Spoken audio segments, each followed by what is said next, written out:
ఆంధ్రప్రదేశ్ ముఖ్యమంత్రి చంద్రబాబు నాయుడు గారు ప్రజలకి ఒక మంచి ఆఫర్ ఇస్తున్నారు. ఇందులో ప్రధానంగా పెళ్లిళ్ళు చేసుకున్న వాళ్ళకి, కొత్తగా పెళ్ళైన వాళ్ళకి, ఇంకా పిల్లలు కంటున్న వాళ్ళకి, వీళ్ళందరికీ కూడా ఫ్యామిలీ ప్లానింగ్ అనేది ఆ కుటుంబం తీసుకునే నిర్ణయం. ఇప్పుడు ఆ ఫ్యామిలీ ప్లానింగ్ విషయంలో కూడా ప్రభుత్వం సలహాలు ఇస్తోంది. చంద్రబాబు నాయుడు గారు సలహాలు ఇవ్వడంతో పాటు ఆఫర్లు కూడా ఇస్తున్నారు. ఇద్దరికంటే ఎక్కువ పిల్లల్ని కనండి, ఆ తర్వాత మూడో సంతానం నుంచి పుట్టిన సమయంలో కాన్పు సమయంలో 25,000 ఇస్తాం, తర్వాత వాళ్ళకి వాళ్ళ చదువు విషయంలో మేము చూసుకుంటాం, 5 ఏళ్ళు వచ్చే వరకు ఏడాదికి 1000 రూపాయలు ఇస్తాం, ఇలాంటి ఆఫర్లు అయితే ఇస్తున్నారు. అంతేకాదు, ప్రజాప్రతినిధులకి ఒకప్పుడు ఎక్కువ మంది పిల్లలు ఉంటే వాళ్ళు అనర్హులు అని చెప్పారు. ఇప్పుడు ఎక్కువ మంది ఉంటేనే అర్హులు అనే చట్టం కూడా తీసుకొస్తాం అవసరమైతే త్వరలో అంటూ కూడా కొన్ని కీలక వ్యాఖ్యలు చేశారు. నిజంగా ఇప్పుడు ప్రజలు ఫాలో అవుతారా? దక్షిణ భారతదేశంలో తక్కువైపోతున్నారు పిల్లల్ని కనేవాళ్ళు, ఎక్కువ మంది కనండి అని చెప్పడం ఒక రకంగా. ఇది ఎంతవరకు సాధ్యం అవుతుంది, ఎంతవరకు కరెక్ట్? ఇదే అంశం మీద చర్చించే ప్రయత్నం చేద్దాం. సరే, ఫ్యామిలీ ప్లానింగ్ విషయంలో ఒక ముఖ్యమంత్రి చెప్పడం అంటే చెప్పకూడదని నా ఉద్దేశం కాదు, కానీ ఎవరి ఆర్థిక స్తోమతను బట్టి నాకు తెలిసి పిల్లల విషయంలో ఒక డెసిషన్ తీసుకుంటుంది కుటుంబం. కానీ నిన్న దాని మీదే చాలాసేపు మాట్లాడారు, చాలా ఆఫర్లు కూడా ఇచ్చారు. ఏంటి అసలు బాబు గారి ఆలోచన? బేసిక్గా ఒకటి, ఆయన విజనరీ అనేది ఒకటి నిరూపించుకున్నారు నిన్నటి ఆ చట్టం తీసుకురావడం కావచ్చు, ఆ బిల్లు తీసుకురావడం ద్వారా. ఏంటంటే ప్రస్తుతం ఉన్న పరిస్థితుల్లో భవిష్యత్తులో రాబోయేది మానవ వనరుల కొరత. మన కూలీలు దొరకరు, పనోళ్ళు దొరకరు, పనమ్మాయి దొరకరు, ఇప్పటికే దొరకట్లేదు. అట్లాగే రోడ్లు ఊడ్చేవాళ్ళు దొరకరు, లేకపోతే ఇట్లాగా అంటే లేబర్ వర్క్స్కి మనుషులు దొరకరు, భవన నిర్మాణ కార్మికులు కానీ ఇవన్నీ. వాళ్ళని తయారు చేయబోతున్నారు ఆయన, వాళ్ళని సృష్టించబోతున్నారు ఆయన, దానికి ఎంకరేజ్ చేయబోతున్నారు ఆయన. మరి ధనవంతులు ఎక్కువగా పిల్లలకి అనట్లేదని చెప్పారు, మళ్ళీ అదేం లాజిక్? అంటే ధనవంతులు పిల్లలకి అనట్లేదు కాబట్టి పేదలకు అనండి అంటున్నారు. ధనవంతులు ఒక బిడ్డను అంటారు, వాళ్ళు లగ్జూరియస్ గా బతకాలంటే పేదల కంటే కదా. వాళ్ళు ఇప్పుడు ఒక అపర కోటీశ్వరుడు అండి, 50 కోట్లు 100 కోట్లు ఆస్తుంది, అమెరికాలో ఉంటున్నాడు. వాడింట్లో వాడే తుడుచుకోవాల్సి వస్తుంది, వాడింట్లో వాడే ఊడ్చుకోవాల్సి వస్తుంది, వాడింట్లో వాడే వండుకోవాల్సి వస్తుంది, వాళ్ళింట్లో వాడే తోముకోవాల్సి వస్తుంది. ఇప్పుడు మన దేశంలో, మన రాష్ట్రంలో 1,00,000 రూపాయల జీతం ఉందనుకోండి ఫర్ ఎగ్జాంపుల్, ఇక్కడ మనకు పని మనిషి దొరుకుతారు. ఏ మారుమూల ప్రాంతాల్లోకి వెళ్ళినా 1,00,000 రూపాయలు ఉన్న వాళ్ళకి ఒక 5,000 పెడితే దొరుకుతారు ఇక్కడ. అదే మీకు అమెరికాలో 10 లక్షల రూపాయల జీతం ఉన్నా పని మనిషిని పెట్టుకోలేరు. ఎందుకని? మీ జీతంతో సమానంగా ఇవ్వాల్సి వస్తుంది వాళ్ళకి, పెట్టుకోలేరు. కాబట్టి అక్కడ ఏం చేస్తున్నారు, 10 లక్షల జీతం నెలకు సంపాదించేవాళ్ళు కూడా వాళ్ళ అంట్లో వాళ్ళే దొంగుకుంటున్నారు, వాళ్ళ బట్టలు వాళ్ళే ఉతుక్కుంటున్నారు, వాళ్ళ వంటలు వాళ్ళే చేసుకుంటున్నారు కదా. అంతకైతే అప్పుడప్పుడు కాస్త రిలాక్స్ అవుతారు ఓ రోజు బయటికి వెళ్ళి, తప్పించి అదే చేసుకుంటున్నారు కదా. అలాంటి వాతావరణం ఇక్కడ ఉన్న ధనవంతులకు రాకూడదని కోరుకుంటున్నారు ఆయన. అందుకోసం అని చెప్పేసి ఇక్కడ భవిష్యత్తులో పేదలు ఉండాలి, బాగా ఉండాలి, ఎక్కువ మంది ఉండాలి. పేదలు ఉంటే అప్పుడు ఈవెన్ ఇప్పుడు మీకు అమెరికా, యూరప్ దేశాల వాళ్ళు ఎందుకు విదేశాలకు వలసపోతున్నారు ధనవంతులు అంటే, అరబ్ కంట్రీస్లో ఇట్లాంటి చోట పనులు దొరుకుతున్నారు. ఎవరు? మన వాళ్ళు వెళ్ళి అక్కడ పని చేస్తున్నారు కూలీలుగా, పని మనుషులుగా, వంట మనుషులుగా కదా. ఇట్లాంటి వాళ్ళు దొరుకుతారు అక్కడికి వెళ్తే, దుబాయ్కి వెళ్తే, అందుకని అక్కడికి వెళ్తున్నారు. అట్లాగా ప్రపంచంలో ఎక్కడ ఉన్నాడన్నా ఇక్కడికి రావాలి ఆ పనుల కోసం. అది మెయిన్ స్ట్రీమ్ అనమాట. అదొక పెట్టుబడికి అదొక ఇంధనం అవుతుంది. ఎందుకంటే ఎన్ని కోట్లు సంపాదించేది నీ ఇప్పుడు దాని ఏదో అంటారు, నువ్వు ఎంపీ అయితే ఏంది, ముఖ్యమంత్రి అయితే ఏంది, నీ పక్కన డఫేదారు లేకపోతే నేను పట్టించుకునేవాడు ఎవడు బేసిక్. అట్లాగే పని మనుషులు, వంట మనుషులు ఇట్టంటి వాళ్ళు లేకపోతే నేను ఎవడు పట్టించుకుంటాడు? నువ్వు ఎన్ని కోట్లు ఉంటే మాత్రం ఎవరికి చెప్పుకుంటావు, ఏమని చెప్పుకుంటావు? బేసిక్ నీకు వచ్చి దండం పెట్టేవాళ్ళు లేరు, పలకరించేవాళ్ళు లేరు, నేను మాట్లాడేవాళ్ళు ఎవరు లేరు. నువ్వు అపార్ట్మెంట్లో, లగ్జరీ అపార్ట్మెంట్లో అంబానీ లెక్కన బతుకుతున్నాను అనుకున్నా, నీకు తీసుకొచ్చి ఒకటి నీ ఎదురుగుండా అంత ముద్ద పెడితే, వండి పెడితే, నువ్వు చెప్పింది వండి నీకు అక్కడ వచ్చి నమస్కారం పెట్టి పెడతంటే నీకు తృప్తి. ఇది ఒక, దీన్ని ఏమంటారంటే రాచరికపు తృప్తి అందామా, లేకపోతే కనుక పెద్దరికపు తృప్తి అందామా, అలాగ కలుగుతుంది. అది ప్రస్తుతం లోపిస్తోంది. ఇప్పుడు ఈయన చెప్తున్న స్కీమ్ నాకు అనిపించింది అయితే భవిష్యత్ పేదల్ని పుట్టించడానికి ఒక ప్రయత్నం. భవిష్యత్ పేదల్ని పుట్టిస్తారు. ఎందుకంటే 25,000 రూపాయలకి మధ్య తరగతి ఎవరిని ఎక్స్ట్రా బిడ్డను అంటాడా? అదే కదా. గవర్నమెంట్ ఇచ్చే ఫ్రీ వైద్యం కోసం అని చెప్పి మధ్యతరతో ఎవడన్నా బిడ్డను అంటాడా? గవర్నమెంట్ ఫ్రీ వైద్యం ఏం చేస్తుంది? గవర్నమెంట్ హాస్పిటల్ కాకుండా ఏమన్నా కార్పొరేట్ హాస్పిటల్లోను అపోలోలోను వీటెట్లు ఇస్తుందా? లేదు కదా. గవర్నమెంట్ చెప్పే ఉచిత విద్య అంటే గవర్నమెంట్ స్కూల్ ఇప్పటికీ ఫ్రీగానే ఉంది. ఇచ్చేదే ఉంటుంది. గవర్నమెంట్ ఫ్రీ వైద్యం అంటే గవర్నమెంట్ హాస్పిటల్ ఫ్రీనే, ఇంక వీళ్ళు ఇచ్చేదే ఉంది. పోనీ అదేమి నిన్న పాలసీలో అలాగే ఇప్పుడు కన్న వాళ్ళందరికీ కార్పొరేట్ హాస్పిటల్ ఫ్రీ అని కూడా ఏం చెప్పట్లేదు. అట్లాగే ఆరోగ్యశ్రీ ఉంటది కదా లెక్క. దానికి ఏదో యూనివర్సల్ హెల్త్ కార్డు ఏదో పెట్టారు కదా, ఆ కార్డులో నీ బిడ్డ పేరు కూడా పెడతారు. అంత మించి వీళ్ళు చేసేది ఏంది? అదనంగా చేసేది ఏంటంటే 25,000 ఇస్తాను నువ్వు బిడ్డను గాను. ఇప్పుడు పేదలకు అంటారు ప్లస్ మీరు చెప్పినట్టు 1000 రూపాయలు ఏదో 5 ఏళ్ళకి ఇస్తానన్నారు కంటారు. కాబట్టి తర్వాత వచ్చే ప్రభుత్వం అది కంటిన్యూ చేస్తుందా? అప్పుడు ఎవరు ఇప్పుడు తీసుకొచ్చిన చట్టం రేపు ఏప్రిల్లో అమలైతే ఇప్పుడు కడుపు వచ్చినటువంటి వాళ్ళు ఇప్పటికే 2 ఉంటే 3వ వాళ్ళని కూడా కనాలనుకుంటే ఇప్పుడు బిగిన్ చేయాలి.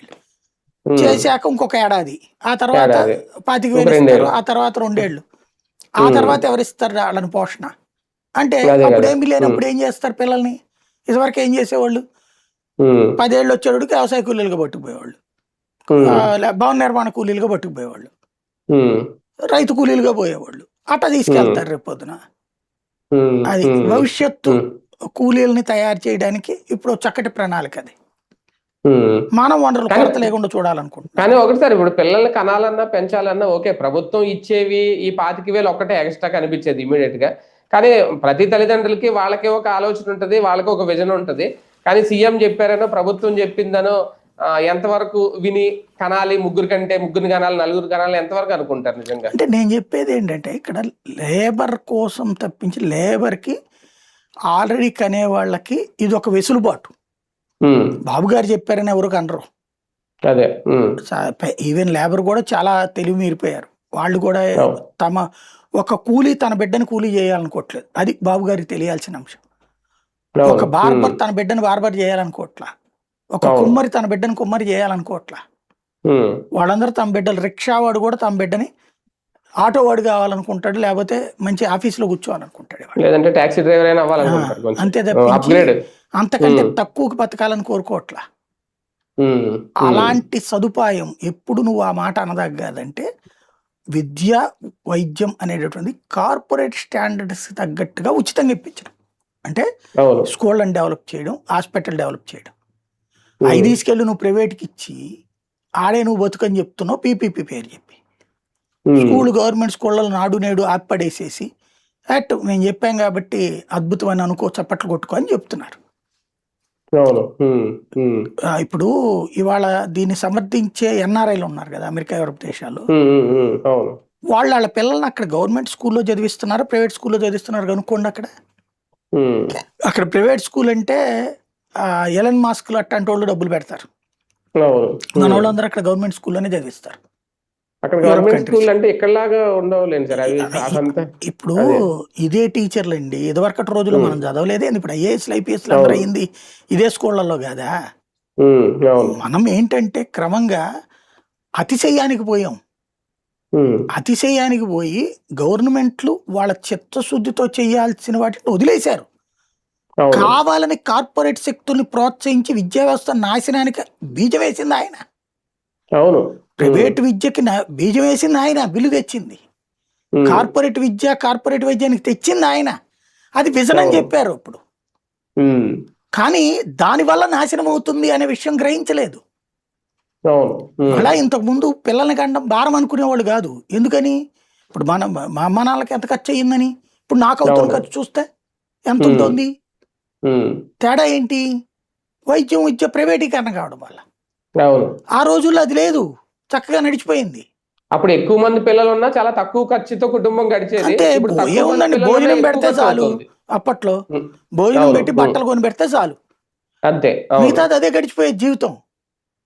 ఇవాళ రోజున నువ్వు 1,00,000 సంపాదించినా దేనికి చాలట్లేదు, ముక్కు పక్క చాలట్లేదు. ఇవాళ రోజున ఇంకోటి వాళ్ళు ఏంటి, అప్పట్లో ఇంత వినోద విలాసాలు లేవు, ఎంటర్టైన్మెంట్ తక్కువ. ఏ సినిమా టూరింగ్ టాకీస్ లో వచ్చే సినిమానే గొప్ప విశేషం. నేల మీద కూర్చుని సొట్టలు తాగుతా పక్కన ఆ చుట్టల స్మెల్ మధ్యలో నుంచి అదేది సోడా బుడ్లు సుయ్యి సుయ్యి వంటి సౌండ్లు షోడలో కొడుతుంటే అట్లాంటి వాటి మధ్యన సరదాగా ఎంజాయ్ చేసేసాం ఆ రోజుల్లో. ఇవాళ రోజున మొత్తం ఏసీలో వెనక్కి జారగల పడిపోయి 500 రూపాయలు పెట్టి టికెట్ కొనుక్కున్నా తృప్తి ఉండట్లేదు. ఆ పెద్ద పెద్ద ఇంత టబ్బులతో మరమరాలు తింటున్నా, దాని పేరు పేలాలు తింటున్నా, తృప్తి ఉండట్లేదు ఇప్పుడు బేసిక్ గా. ఇప్పుడు ఏమంటే ఒకటి మధ్య తరగతి వాళ్ళు ఫ్రేమింగ్ తో ఉంటారు ఫస్ట్ నుంచి కూడా, ఎంతమందిని కనాలి ఏంటి అనేది, ఎంతవరకు పోషించగలం అనేది. ధనవంతులు వాళ్ళ ధనానికి వారసత్వం లెక్కేసుకుంటారు. ఓ 10 మంది కొట్టుకుని చావాలని అళ్ళు కోరుకోరు.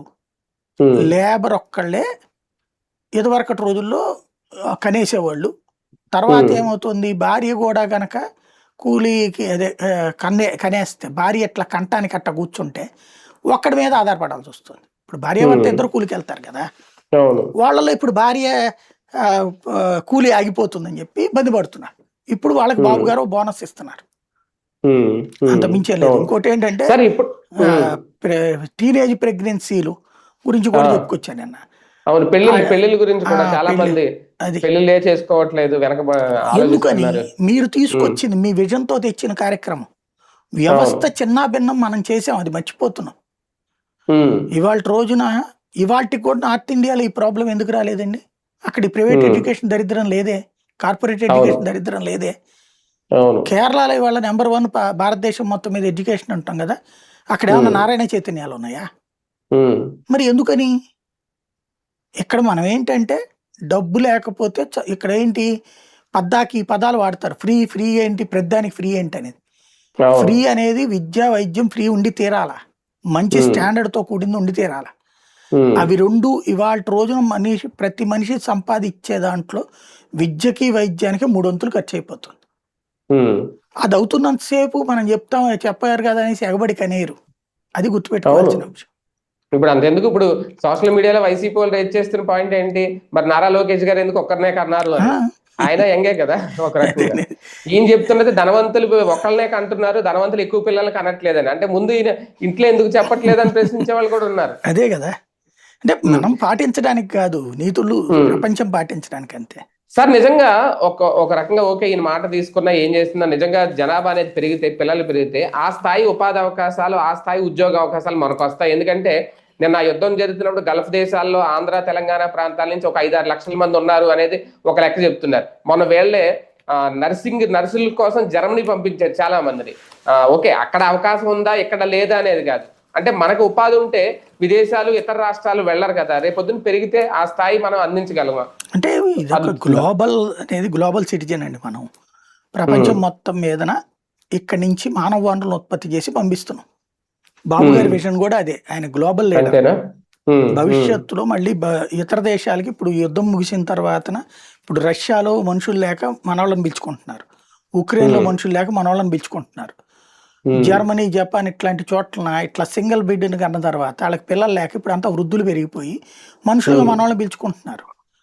మీకు రాబోయేటటువంటి రోజుల్లో కూడా మనకి విదేశీ మార్గద్రవ్యం ఇక్కడికి ఎక్కువ వస్తుంది, మన వాళ్ళు అక్కడ బతుకుతారు కాబట్టి. అదనమాట, ఆ రూట్ లో చూసుకోవాలి. రాజకీయాల్లో కూడా నిజంగా ఆ చట్టం సక్సెస్ అవుద్దా? స్థానిక సంస్థల ఎన్నికల్లో ఎక్కువ మంది పిల్లలు ఉంటేనే పోటీకి అర్హులు అనేది తీసుకొస్తే, ఎక్కువ మంది ఉంటే అర్హులనేం కాదు, ఇద్దరు ఉంటేనే, ఇద్దరికంటే తక్కువ ఉండాలి, ఇద్దరికంటే ఎక్కువ ఉంటే అనర్హులు అనేవాడు. ఇప్పుడు అది తీసేశారు అంతే. అంతేగాని నువ్వు 4 కంటే అర్హులని వీళ్ళు చట్టం తేలేరు. కనండి అంటున్నారు, అంతేగాని మీరు కనకపోతే మీకు పోటీ చేయడానికి అనర్హులు అనే పదం ఉండదు, కుదరదు అట్లా చట్టం. నువ్వు ఎంతమందిని కనాలో నువ్వు డిసైడ్ చేయలేవు. ఎక్కువ మందిని కంటే ప్రమాదం అన్నదానికి డిసైడ్ చేసుకోవచ్చు, నో డౌట్. ఎక్కువ మంది కనకపోతే అనర్హులు అంటే గనక కాళ్ళు ఎరగొడతారు. అంటే ఆంధ్రప్రదేశ్ అభివృద్ధికి, లేదంటే ఏ రకమైన అభివృద్ధి పరంగా చూసుకున్నా ఇది ఒక దిశానిర్దేశం అనుకోవచ్చా బాబు గారి ఆలోచన? చెప్తున్నాను కదా, ఆయన చెప్పిన దాని ప్రకారం నిజంగా అంటే గ్రౌండ్ లో పబ్లిక్ అందరూ ఈయన మాస్ లీడర్ కాదు, లేదా ఈయన మోటివేషనల్ లీడర్ కాదు.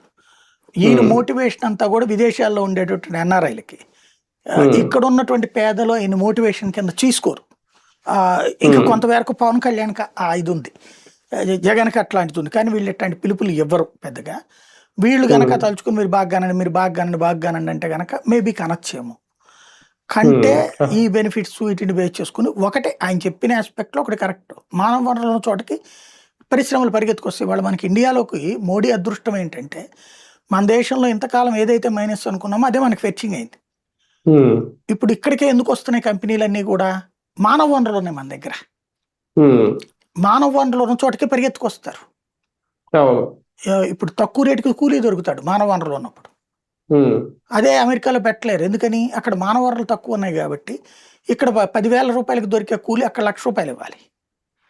కాబట్టి ఎక్కువ మంది మనుషులు ఉంటే ప్రయోజనమే అది.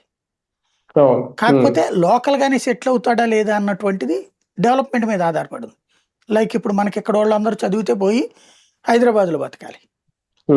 ఇప్పుడు మన రాష్ట్రంలో ఒకే ఒక్క పాయింట్ అండి, ఇప్పుడు కాదు నేను ఎప్పుడు చెప్పేది, డిగ్రీ పూర్తయిన మన బిడ్డ అమరావతిలో ఉద్యోగం చేయాలి, గుంటూరులో ఉద్యోగం చేయాలి, బెజవాడలో ఉద్యోగం చేయాలి, అనంతపురంలో ఉద్యోగం చేయాలని కోరుకునే విధంగా తల్లిదండ్రులు మోటివేట్ చెయ్యి నువ్వు, అప్పుడు బాగుపడతాం మనం. అలా కాకుండా హైదరాబాద్లో బతుకుతాడు, బెంగళూరులో బతుకుతాడు, విదేశాల్లో బతుకుతాడు అని మోటివేట్ చేస్తే ఈ రాష్ట్రం ఎప్పటికీ బాగుపడదు. నెంబర్ 1.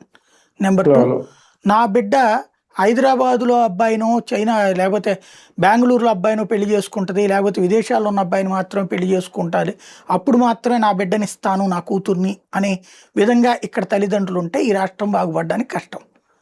నా బిడ్డ అమరావతిలో అబ్బాయిని చేసుకుంటుంది, నా బిడ్డ బెజవాడలో అబ్బాయిని చేసుకుంటుంది, గుంటూరులో అబ్బాయిని చేసుకుంటుంది, అనంతపురంలో చేసుకుంటుంది, వైజాగ్లో చేసుకుంటుంది, శ్రీకాకుళంలో అబ్బాయిని చేసుకుంటుంది అనే రోజు వచ్చినప్పుడు రాష్ట్రం బాగుపడుతుంది.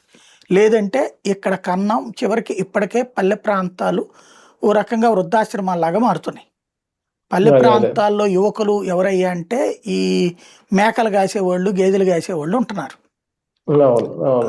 పట్టణ ప్రాంతాల్లో కూడా ఇప్పటికే ఆ దరిద్రం వచ్చేసింది. అపార్ట్మెంట్లు అడిగితే మీరు ఇంకెవరిని అడగక్కర్లా, దాన్ని ఏమంటారు, క్లౌడ్ కిచెన్లు ఉన్నాయి కదా, వాళ్ళని అడగాలి. వృద్ధులకి రోజు పొద్దున్నే నెలకు 6,500 7,000 ఇస్తే పొద్దున్నే ఇడ్లీ, లేకపోతే పొద్దున్నే ఒక టిఫిన్, మధ్యాహ్నం భోజనం, రాత్రి భోజనం, చపాతీలు ఇస్తున్నారు. ఇవి ఎందుకు తీసుకుంటున్నారు? కోడలుంటే, కూతురుంటే, కొడుకుంటే తీసుకుంటారా? బెజవాడ, గుంటూరు, వైజాగ్ ఎన్ని చోట్ల జరుగుతున్నాయి. 6,500 7,000 రూపాయలు నెలకి. ఈవెన్ తెనాలి లాంటి చిన్న ఊళ్ళకి కూడా జరుగుతున్నాయి, మున్సిపాలిటీ ఊళ్ళలో కూడా. ఏంటంటే ఒక 50 ఏళ్లకో 100 ఏళ్లకో ఇట్లాగా పొద్దున్నే క్యారేజ్ వాళ్ళే తీసుకొచ్చి ఇచ్చేస్తారు. వీళ్ళు తర్వాత కడిగేసి ఇచ్చేయాలి. పొద్దున్నే వాళ్ళు అది పెట్టేసి ఇస్తారు. వాళ్ళు 6,500 నెలకి. ఏంటి అంటే వీళ్ళ పిల్లలందరూ హైదరాబాద్లోనూ బెంగళూరులోనూ చేస్తున్నారు. వీళ్ళు ఇక్కడ పట్టణాల్లో అపార్ట్మెంట్ ఏదో ఫ్లాట్ కొనుక్కునో ఇల్లు తీసుకునో ఉంటున్నారు. వీళ్ళు ఇక్కడ ఇంట్లో పనులు చేసేవాళ్ళు ఎవరు లేరు, వండేవాళ్ళు ఎవరు లేరు. అలాగని హోటల్ నుంచి తిందామంటే ఏం రోగాలు వస్తాయో తెలియదు. ఈ క్లౌడ్ కిచెన్లు అంటే ఇంట్లో వండినట్టు కదా అనేది, బట్ అవి కూడా ఇప్పుడు హోటల్ లాగానే తయారైనాయి అనుకోండి. కానీ అది మన పట్టణాల్లో అడిగితే తెలిసిపోతుంది. మారిపోయాం మనం ఇంకా అది గ్రహించట్లేదు. ఆ మార్పు తీసుకురావాలంటే కష్టమే, అది ఇళ్లలో ఎప్పట్లో అవదేమో. రైట్ చూద్దాం. మొత్తానికి చంద్రబాబు నాయుడు గారు అయితే ఒక మంచి సలహా, కొన్ని సూచనలు అయితే ఇస్తున్నారు. ఫ్యామిలీ ప్లానింగ్ విషయంలో పిల్లల్ని ఎక్కువగా కనమని అయితే సలహా ఇస్తున్నారు. దానికి ప్రభుత్వం కూడా కొన్ని ప్రోత్సాహకాలు, వాళ్ళ వైద్యం సంబంధించి, విద్యకు సంబంధించి అన్ని సహకారాలు అందిస్తామని చెప్తున్నారు. మరి ప్రజలు ఎంతవరకు ఈ ఆలోచన స్వీకరిస్తారు అనేది ఇంకా ప్రజల ఇష్టం.